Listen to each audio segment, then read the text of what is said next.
We saw protests this weekend in Bristol, as Paul mentioned, about the Supreme Court ruling.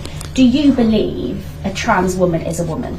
Look, I think the Supreme Court has answered that question. So you don't believe a trans woman is a woman? Look, a woman is an adult female, and the court has made that absolutely clear. I actually welcome the judgment because I think it gives real clarity. It allows those that have got to draw up guidance to be really clear about what that guidance should say.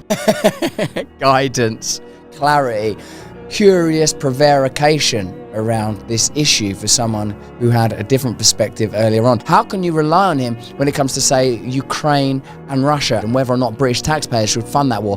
How can you trust him when it comes to subjects like agriculture in the UK? British farmers feel like they're being betrayed by the government, and he claims that he's supporting farmers. How can you trust him on fuel bills, where he said that there were going to be reductions and preservations and protections for vulnerable people, but then changed when he was in office? How can you trust him on matters of law and order? How can you trust him on the pandemic? How can you trust his government and the deals they do with companies like Moderna? How can you trust Keir Starmer when he's clearly not a straight shooter or a straight speaker?